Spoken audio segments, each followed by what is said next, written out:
Thanks everybody coming in, as we said. And this is a presentation about electrifying your residence, both rented and owned, that Valerie and I pitched to a fellowship audience, an audience who are pretty well motivated for doing this and familiar with greenhouse gas problems, but may be daunted in the face of doing an actual project. So we are focused on the lived experience of electrifying in order to see if that is helpful.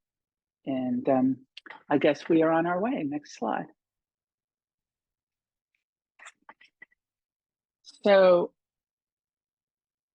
it's methane that's the problem here. There are other problems, but we're going to talk about that briefly. We're also going to talk about the most daunting piece of the project for me, which was figuring out where to start. And we sorted out that it depends upon what your priority is, where you start, and we'll walk you through that. Then we're lucky to have a whole explanation by Valerie of how she handled her house here in Northern California. I'll share a little bit about a friend who's a renter, and then we'll give you a few points about making your own plan.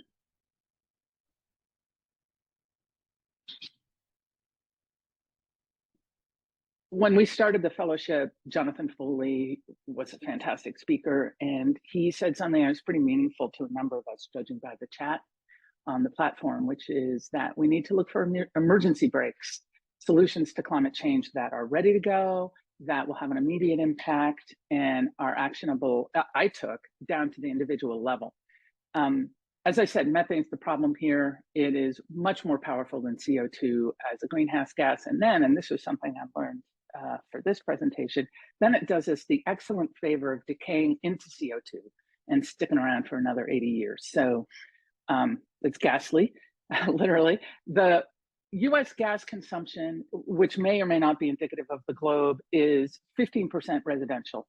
And the biggest problem is that when we extract and transmit and deliver natural gas, methane, it leaks. And the methane goes straight into the atmosphere before it's even useful. And the leakage rate in the supply chain in the US is 2.3%. Multiplied out by all the BTUs of gas going out, it's a problem. And the fewer people who are demanding methane, the better off we'll be in terms of leakage. There's also a certain amount of linkage inside the home, which is no good for those of you who like to breathe. And we'll talk more. But the number one thing to do is advocate in any way you can think of. So next slide.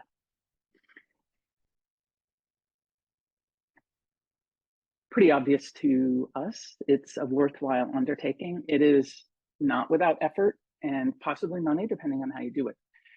Benefits would be doing your bit as an emergency brake, but also lowering your utility bills in most places except California and I think New York.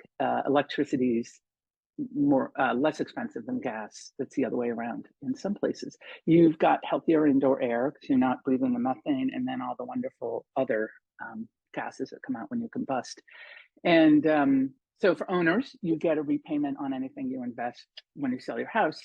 But renters, there are also lots of actions you can take and have an influence. So we'll talk more. Next slide.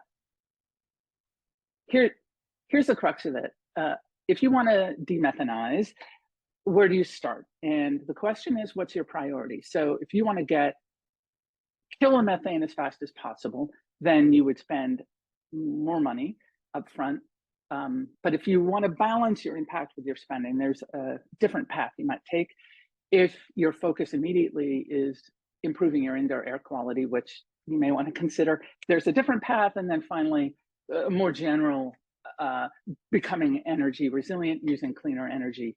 And so where do you start? So we'll walk through it. If you want to have the fastest impact, then you want to go with the biggest emitters. They draw in the most supply with that 2.3% linkage. And they're where you can have the biggest impact. And that is a gas furnace. A lot of us have a gas furnace. It's a large undertaking. They can be replaced with a heat pump, HVAC. Heat pump is sometimes called a two-way air conditioner here in the US, which is a pretty descriptive way of putting it. If you put one in, you get AC and heat for the price of one. And there are different ways you can do it. You can run it through a central air ducting system. There are units that'll handle a whole room that are installed, and then there are little portable bits that are available to renters. The next highest impact is your gas water heater.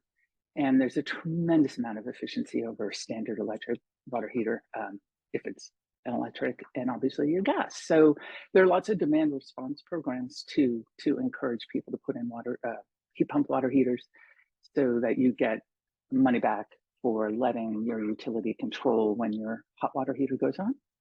And also there are so many rebates and incentives here in Menlo Park, California, that I got mine put in for free. So there was no downside to getting in front of the end of life if my hot water heater died. You have to go quickly. That's never fun. And that's also a consideration with a furnace.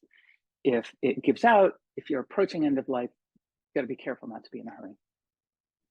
Third, if you now are using a lot of electricity, it's great to remove the fossil fuels from that. And so there might be a clean energy supplier, community aggregator, or community solar, or putting solar on your roof. And finally, your next steps are around efficiency, which you can do up front if you wish, and replacing some smaller appliances like your grill or your cooktop. And let me see, have I missed anything? No, I have not. So we can go on to the next one. And that is number 7. Balancing expense and impact is an appealing way to go. You can first off enroll in clean energy and put off your purchases if you're not at end of life with your appliances, or if you're a renter, and minimize methane by your diet, making sure to compost, and also skipping your gas dryer if you have one, air drying clothes if space permits, which it might not, and that gas cooktop. The gas cooktop releases the most methane into your house. Valerie will tell you more about that. But there are lots of alternatives.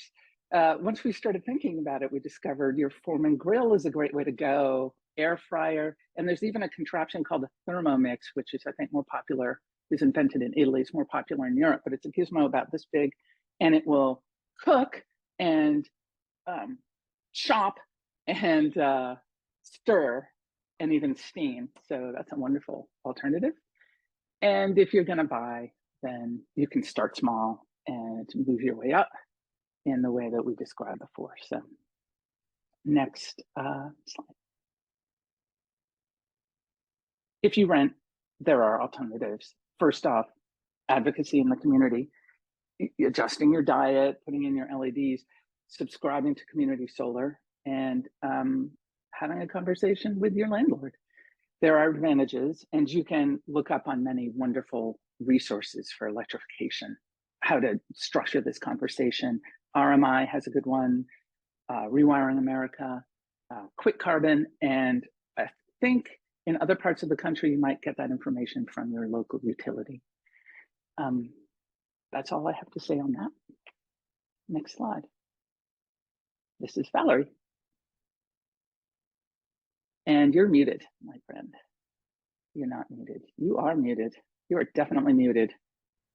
There we go. Thank you, Kendall. Appreciate that. So one of the next priorities that people may want to consider is fixing the air quality inside their home. And if you want to do that, if that's your priority, the first absolute thing you'd want to do, and you'd want to do it as fast as possible, is replace your gas stove if you have one. And the reason is about 20% of childhood asthma cases can be attributed to gas stove use.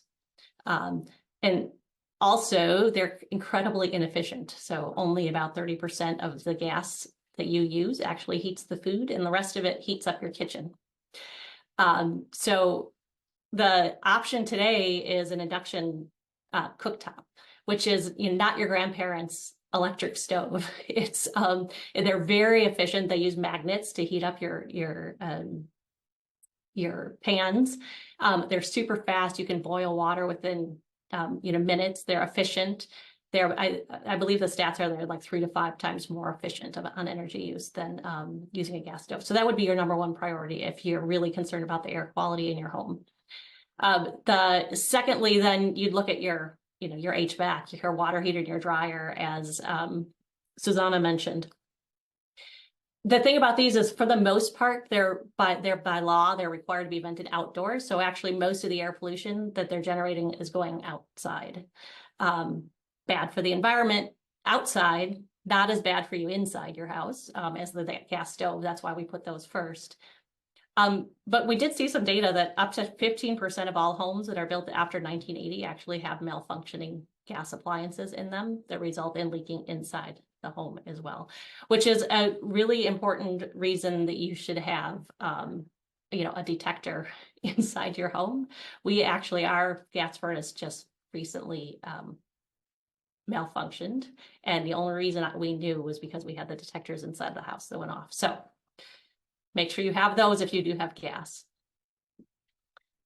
All right, so next then, clean energy. If your priority is clean energy or energy resilience, or you have a grid that is dirty, because some areas of the country still have very dirty grids and they don't have an option to go on clean energy, then solar might be something that you want to look at.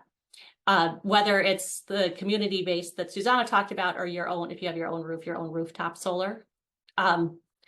One thing about this is you really want to do solar plus a battery. That gives you the most bang for your buck, if you will, over time, and it also makes you the most resilient. So it can result in you always having clean power, even if your grid goes out. That was actually the reason why we did solar first, was to make sure that we were resilient, and I'll tell you more about that later. The biggest pushback that most people say is, oh, it's so expensive. And it is. It can be like $30,000 to get a rooftop solar and battery put in. However, over the lifetime of that system, you actually save money over going into your system. And this graph that's here on the right shows you from a company called solar.com. So they are, self-interested in building solar. So I always take that with a grain of salt. But it does show you the gray line, and this is based on California prices, which are also, electric prices are very high here compared to the rest of the nation.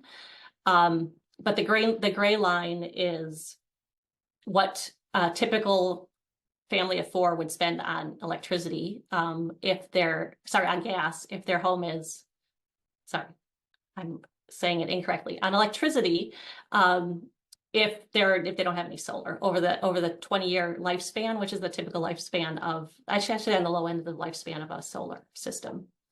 The purple line is your investment if you just buy solar outright. So about somewhere around a little over 30,000 initially, but you get some tax rebates or some tax credits and some rebates. So it ends up coming down to, on average, again, around $25,900 after rebates and incentives. And that's the lifetime of the system. Now then, the red line is actually opportunity if you finance it. And if you can see here in California, at least, if you finance your system, I believe this was a 10-year loan. No, a 20-year loan, 6% interest. You actually still end up spending less right away, month per month, than what you would from our electricity. So this is something that I like people who at least know that the options are out there and there are options to finance, and that actually over the long run, you can save yourself money, and you're making sure you're resilient, and you're making sure you're, as close to 100% clean energy as you can. We also like to just always have this myth buster, because oftentimes when you go to electrify your home, most of us, if you have all gas appliances, most of us are going to have to call an electrician in order to run the 220 lines that you need in order to power these big appliances. And most of the time, if you have a 100-amp panel in your house, most of the time the electricians will say, well, first, before you do any of this, you have to upgrade your panel. And that's going to cost you $20,000. At least. There are options to that people aren't always transparent about, and that you should be aware of, that they exist, and at least ask questions. they don't always work. In some cases, like Susannah, I believe you had a really old system. And so she needed to do some panel upgrades anyway, regardless of whether she was going to electrify. So it doesn't always mean that you don't have to do it, but it's certainly worth asking because it can save you a whole lot of money if you don't. And there's actually a local group that I work with here in the Bay Area that has done an analysis of like hundreds of thousands of homes. And they looked at their average energy use even after they electrified. And they're very, very, very, very few ever had a peak use of more than 100 amps. So there are techniques that you can use to balance loads if you need to, things like automatic sharing circuits. So for example, maybe you put your car charging and your stove on the same circuit, so that if my car is charging and I start my stove, it automatically pauses the car and allows you to cook. And when you turn the oven off, it continues charging again. And that allows you to share some of the circuits that you have in your house without having to upgrade your panel. And then there's also some ideas for choosing your appliances wisely. And our friends at Canary Media, the link here, wrote a whole article about it, so they can tell you more. Many of us are familiar with Canary Media, I think, after this process. So let me tell you a little bit about our story. I live on coastal California. We're about 17 miles south of San Francisco. What that means is we have very cool to moderate temperatures all year round. Like our lows in the winter are in the 40s. Our highs in the summer are in the upper 60s to lower 70s. And there's not much variation in between. When we started, we had a household of 5. We are now only 2 because children moved out. Parents are unfortunately no longer with us in our home. About 2,900 square foot house. We were all gas. We don't have any AC because, again, we have very moderate temperatures. So that's important, especially when you're talking about solar or making an HVAC decision. Our big problem was here on the coast. While we're only 17 miles from San Francisco, we're considered to be by the utilities very rural. And our power actually will go out most winters, at least once, sometimes twice, for 3 to 4 days at a time. And when my 90-year-old mother was living with us, that was a big problem. And so that was our first kind of immediate goal. And we'd already done a lot of the energy efficiency stuff. And then for the most part, we're going to lower emissions when appliances die. So our solar, again, the other problem that we were having here in California, you may have heard during the wildfire seasons when we first started having really bad wildfires, PG&E actually started proactively turning off our power because their transmission lines were causing fires. So they caused 4 or 5 days of outage for us, just kind of on purpose. So that was the thing that sort of pushed us over the edge. We do have, for the size of our house, a relatively small system because we don't have any AC. But it cost us about $19,000 after rebates. We have 16 panels. We did replace our roof at the same time because it needed to be replaced. It was already at close to its end of life. So we went ahead and replaced it at the same time. That is something you should think about if you're looking at putting solar on your roof, is how close are you to the end of life of your roof? Most roofs can be 30 to 40 years. Solar systems are often around 20 years, life 20 to 25 years. Our solar installer was awesome. They handled all the electrical, they handled all the permits. They actually even helped us get a roof contractor. The solar itself with all the battery and everything was just a few days, and we got our permits, a little bit later, and it was a piece of cake. One mistake that we made was that we didn't size for future electrification. So we didn't know at the time that we were going to want to put in a heat pump HVAC system in particular. That's the big one, but also everything else within the house. So we will probably have to add some panels at some point if we really want to stay truly energy resilient. For us, the biggest upside is we now always have power. even in the winter when we have big storms. So it's, here it's not, doesn't snow, but it gets rainy and dark. We have to be careful. We don't, we're careful about our lights, and we don't use appliances that we don't need, but we never run out of power anymore, even in 3 or 4 days. The other upside is our net bill last year was literally $17 that we paid for electricity. And that was after, we netted out, because sometimes we produce more than we use. Sometimes we actually do have to pull from the grid. So that was the net $17 over the year, which means on average at our current PG&E rates, that's a $3,300 savings for the course of the year, which gives us a 5 to 6 year payback. Here in California, they keep raising our rates year after year by significant amounts. So that actual savings is going to get better for us year after year over time. There are some possible gotchas, even though ours went really smoothly. I do know from talking with other people that there are other possible gotchas. The biggest one I talked about, alluded to already, being the roof age. But also type size and alignment. So if you're not facing the right direction, if your roof pitch isn't facing the right direction, solar doesn't always work great on roofs. We also know from some work that my husband does that if you want a small system, so if you're in a small house and you need only a couple of panels, it's very hard to find an installer. And there are, because they want to take on the big jobs where they're going to make more money over time. Not sizing for future electrification, but then also just space and regulation suggestions, which are potential considerations. I have heard that in some places, if you have more than one battery, for example, you're not allowed to put them inside a garage. You have to put them outside and away from the house. So there may be other things like that that in your jurisdiction you might need to consider and might increase the cost a little bit. This I just like to show because it's cool. This comes off of our Tesla Powerwall directly. So everything below the line is energy we're giving back to the grid.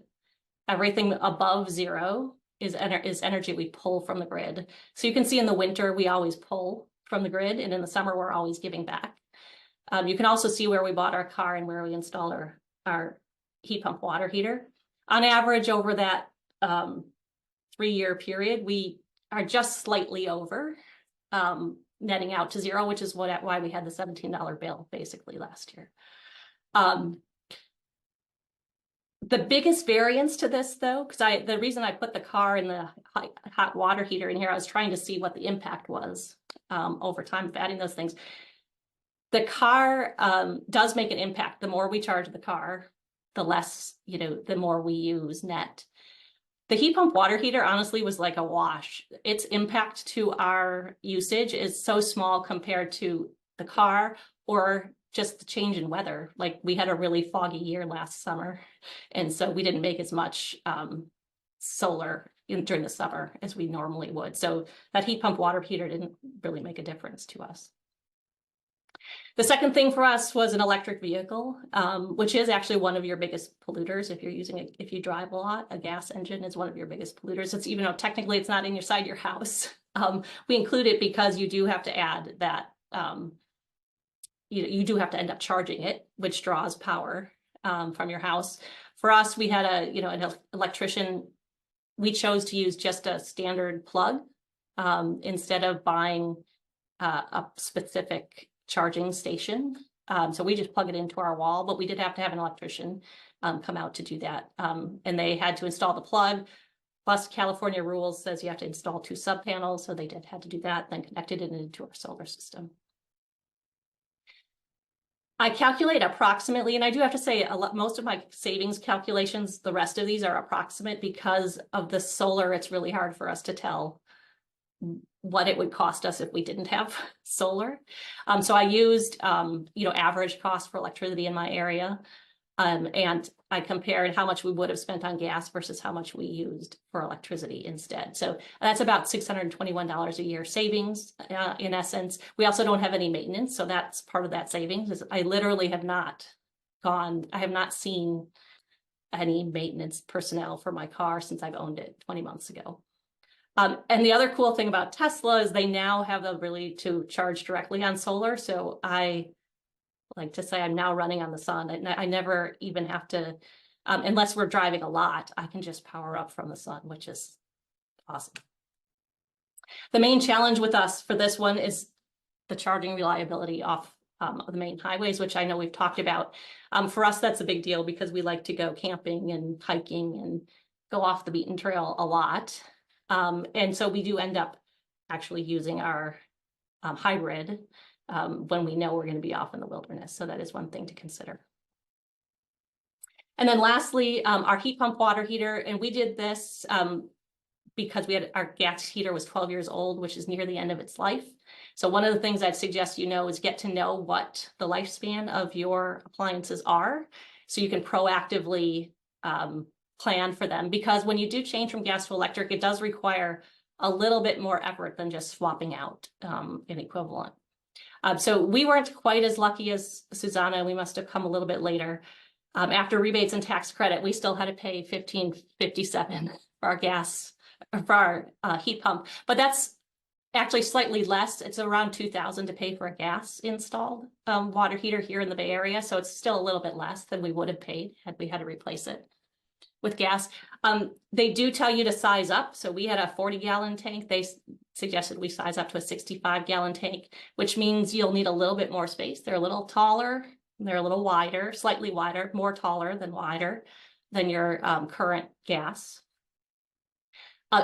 The other thing about them, as Susannah mentioned, they do take heat out of your room, put that into the water. That's how they heat the water.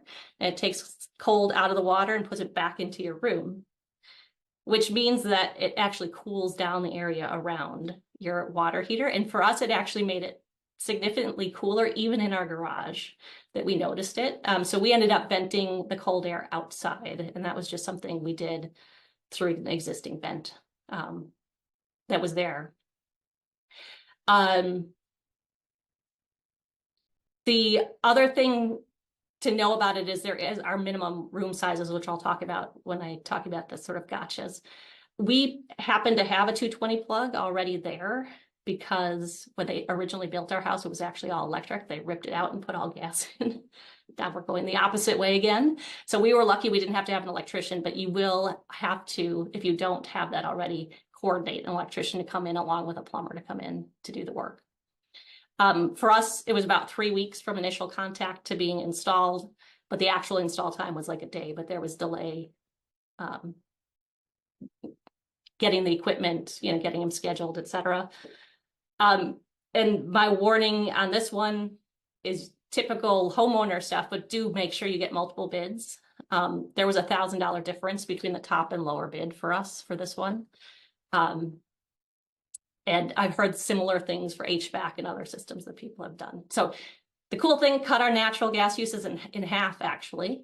Our electric use did go up a little bit, but as I said, for us, it was kind of negligible in the midst of everything else that changes in our house. And we estimate that was about 171 years per year savings the first year without solar. It is sometimes, at least around here, but I've heard even nationwide, it can be hard to find a plumber to do the work, especially one that knows how to do heat pumps. Most plumbers are very familiar with gas and are comfortable with it, and they don't all know about heat pumps or water heaters. So heat pumps. So you want to use a tool, and we'll have some at the end, to find plumbers that are familiar with them and do them, regularly. It does require a minimum 1,000 cubic feet. So if you have your water heater in a closet, that might be a challenge to change to a heat pump water heater. As I mentioned, it's also slightly bigger because you size up, so that can be a challenge depending on where it is as well. And the fact that it vents the cold air, if you don't have a way to vent outside and it's in a closet, could actually make your living space cooler as well. It does also make a little bit of noise. Gas water heaters don't. These do make a little bit of noise, similar to an HVAC system. So for us, it wasn't a problem because it's in our garage. So we don't hear it really any more than we hear our gas fan blowing. But again, if it was inside your house, that's something to consider. Next thing we're doing is we're evaluating an induction stove. And I'm actually hoping Copper Channing will start producing theirs quickly. I don't know if you guys know them, but they're creating a version that you can use a regular 110. It has a battery in it. You can use a regular 110 plug. It's run, I think, by a former Climatebase participant. So we're hoping that they're going to start shipping soon. And then we're going to wait on our HVAC and dryer system until they near the end of life. For financial reasons, really, quite honestly. HVAC systems are the most expensive change you can make inside your home. They are, as Susannah said, also the most impactful. That's actually, for most people, the biggest methane use inside your home. I did have a conversation with someone that has done some research on, should you wait till the end of life to replace an HVAC system, or should you replace it as soon as you can? Their answer was actually replace it as soon as you can, because even though you're basically throwing away a functioning system, the amount of methane you're putting out into the atmosphere is so big that you're doing more damage by doing that than by throwing away a functioning system. So that's something to keep in mind. Again, going back to the balance of financials versus impact, they are generally close, at least around here, a $20,000 to $30,000 investment. So they are huge. Now I'll turn it back to Susannah.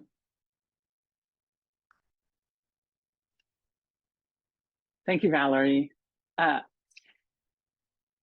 think your experience is so instructive. Thank you for sharing that.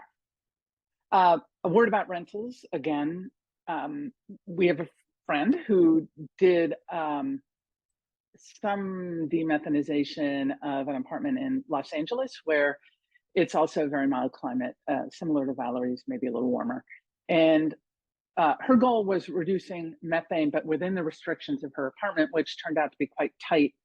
There were maybe 2 15-amp circuits for the whole apartment, apart from the stove and the fridge. And so she went first with air drying, composting, getting a clean energy subscription. And she bought an induction hob, which is a small square induction cooktop replacement. It's like what caterers use when they're making omelets for you. And they use them because they work so well. She also got a portable heat pump to bypass the gas furnace in her building, which means she also has AC now. And the trick for her is getting around those limited amounts of electricity that she has in the main living space of her apartment. So last I talked to her, she was investigating sliding out her oven and accessing the 2 15-amp circuits that are behind there, and to see if she could use them. So fingers crossed. And a few notes about my own electrification to amplify on Valerie.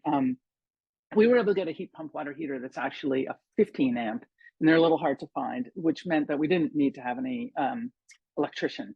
So it was a single circuit and 120 volts.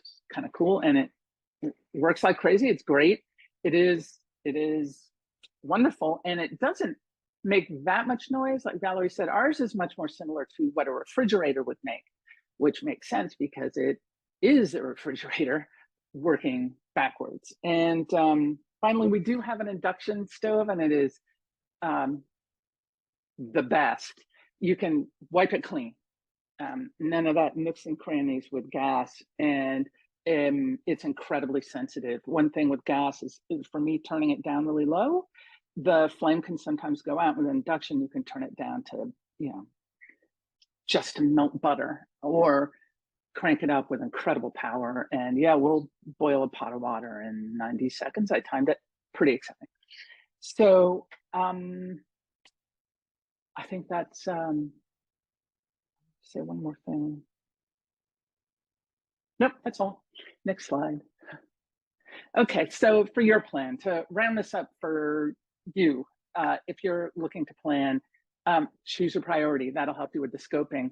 I looked ahead at the questions in the live chat and saw somebody who raised a lot of great points about what if you don't have a lot of money available for this? And that would shoot you into our more demethanization without a large investment. And the incentives here in Northern California are pretty exciting. And one of the things is a loan from the provider, not the energy provider, not the equipment provider, and it's no interest. And so it is possible that borrowing, as Valerie described, could be an option if you wish for solar. But there's also community solar, which is something I'm less familiar with. But the idea is it's, for lack of a better description, shared rooftop. Everybody puts in a monthly subscription to get the power, and then they also get a share of anything that comes from selling back to the grid. And I think the upfront is done by companies that do that, but one of you can chime in with more data. Valerie and I are not the biggest experts on that. And if you are doing a major switch out, I want to emphasize a lot of the things Valerie said. Find expertise, somebody who's done it, home energy audit service, which should be available around the globe. Again, outside the US, we weren't able to find anybody like Rewiring America. There was no, Rewiring Japan that we found, but it looked as though the local utilities and local governments provided that type of information generally. There are specialist electrification contractors who are like combination electrician plumbers, and they're pretty helpful. But lots of bids. We got HVAC heat pump bids that range from 16,000 to 80,000. And guessing the guy with 80,000 didn't really want the job. But the 16,000 for us plus the interest-free loan made it pretty enticing. So as soon as we upgrade our electrical, we're going to find it. There are also friends and neighbors who've done it, people like Valerie and me who can share. And I think that's everything. But pick your priority first to figure out which direction you want to go. It made an enormous difference in terms of understanding where your money is best spent. But headline, cooktop, and HVAC. And on to the next slide. Everybody's favorite slide, we're done talking. So thank you for joining the war on methane.